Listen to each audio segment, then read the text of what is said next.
Everyone and welcome back to my channel. So today we are here with the neat practice questions of anatomy of flowering plants. In previous video we discussed the morphology of the flowering plants, and today we are going to discuss the anatomy of the flowering plants. So let us start with our first question. Which of the following is an example of simple permanent tissue? So xylem, no. Xylem is a complex tissue. Phloem, no. Collenchyma is the right option. Cambium तो बिल्कुल ही अलग है. So the right option is the option number C. So basically आप लोगों के पास जो simple tissues होते हैं उसमें हमारे पास कौन कौन से आते हैं? पेरेनकाइमा आता है, ठीक है, कोलेनकाइमा आता है, और आ जाते हैं आपके पास क्लेरेनकाइमा. ठीक है, जो आपके पास जाइलम और फ्लोइम है वो हमारे पास कॉम्प्लेक्स टिश्यूज़ में आते हैं. चलो अब हम देखते हैं question number 2. Which of the following elements of the xylem is non living? Non living कौन सा है? ट्रैकिड्स, वेसल्स, जाइलम पेरेनकाइमा या फिर बोथ ए एंड बी? तो जाइलम के ट्रैकिड्स और वेसल्स जो है वो दोनों ही नॉन लिविंग होते हैं. तो ऑप्शन आ जाएगा option number D. The only living component of the xylem is the xylem parenchyma. तो इसको हम लिखेंगे only living component. Okay, so now let's move on to the question number 3. Companion cells are found associated with. Companion cells किसके साथ associated? तो वो होते हैं सीव ट्यूब के साथ associated. ठीक है, उनको सिस्टर सेल्स भी बोलते हैं हम लोग. ठीक है, क्यों होते हैं ये सीव ट्यूब्स के साथ एसोसिएटेड? ताकि ये क्या कर सके, एक मेटाबॉलिज्म को मेंटेन कर सके और असिस्ट कर सके ट्रांसलोकेशन ऑफ द फूड को. चलो अब हम आ जाते हैं हमने क्वेश्चन नंबर 4 पे. क्वेश्चन नंबर 4 क्या बोल रहा है? Interfascicular cambium develops from. Interfascicular cambium कहाँ से डेवलप करता है? ठीक है, तो देखो अगर हमारे पास ऐसे होता है ना, सो इनके बीच का जो कैम्बियम होता है उसको हम लोग बोलते हैं इंट्राफेसिकुलर कैम्बियम. इंट्राफेसिकुलर, ठीक है. लेकिन जो दो वेस्कुलर बंडल्स के बीच में जो डेवलप होता है उसको हम लोग बोल देते हैं इंटरफेसिकुलर कैम्बियम. ठीक है, इंटरफेसिकुलर कैम्बियम. सो इंटरफेसिकुलर कैम्बियम कहाँ से डेवलप होता है? वो डेवलप होता है from the parenchyma between the vascular bundles. ये दो वेस्कुलर बंडल्स है, इनके बीच में जो पेरेनकाइमा होगा उससे डेवलप हो जाएगा हमारा इंटरफेसिकुलर कैम्बियम. चलो 5th क्वेश्चन पे आ जाते हैं. The main water conducting element in the gymnosperm are. Main water conducting कौन से होते हैं हमारे पास? तो मेन वाटर कंडक्टिंग होते हैं ट्रैकिड्स. ठीक है, एक प्रॉपर्टी आपको इसकी याद रखनी है कि वेसल्स जो है वो जिम्नोस्पर्म्स में प्रेजेंट नहीं होते हैं. Vessels are the characteristics of the angiosperms.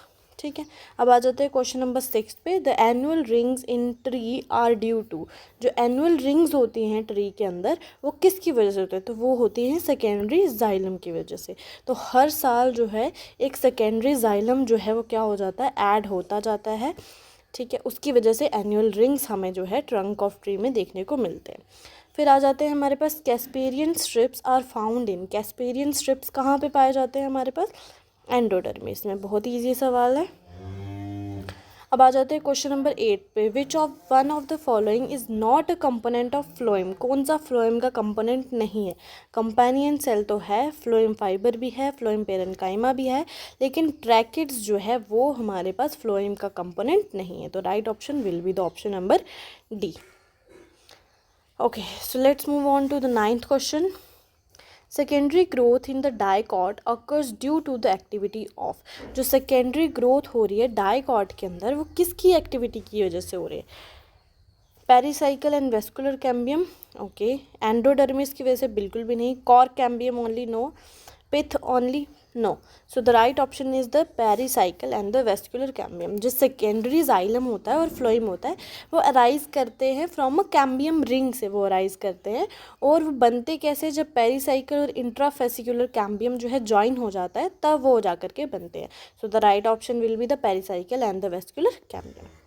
ठीक है, 10th क्वेश्चन है. The outermost protective layer of the root is called. So outermost protective layer कौन सी होती है हमारे पास? Epidermis.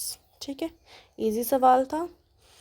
Question number 11, in monocot stem vascular bundles are, जो monocot stem होती है उसमें जो वेस्कुलर बंडल्स होते हैं वो कैसे होते हैं, ओपन होते हैं और अरेंज इन रिंग नहीं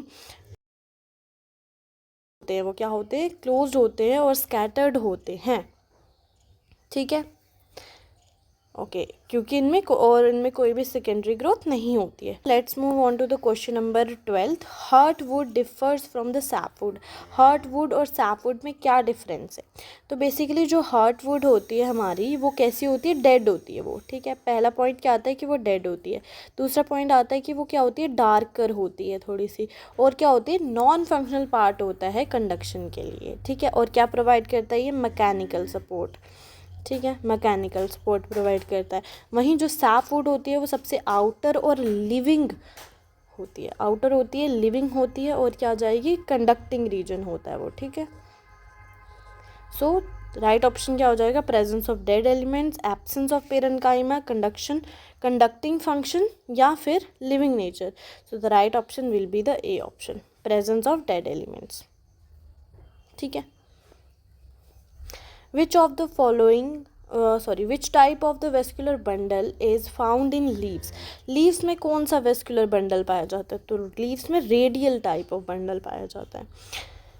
The function of lenticels is, lenticels जो होते हैं उनका क्या फंक्शन होता है, lenticels का फंक्शन होता है कि वो क्या करेंगे, अपनी गैस एक्सचेंज में हेल्प करेंगे, सो बी ऑप्शन आ जाएगा। Now we have 15th question, the last question, which meristem is responsible for increasing the girth of the stem? girth increase करने के लिए कौन सा होता है, girth का मतलब हो जाता है आप लोगों की width, width increase करने के लिए कौन सी आपकी रहती है, lateral meristem रहती है, ठीक है। So that is all for this video.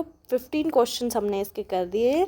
अगर आपको कोई भी डाउट है इन क्वेश्चंस में तो वो आप मुझे कमेंट सेक्शन में पूछ सकते हैं। So that's all for this video. अगर आप लोगों को वीडियो अच्छी लगी हो तो वीडियो को लाइक करें, शेयर करें और चैनल को सब्सक्राइब करें।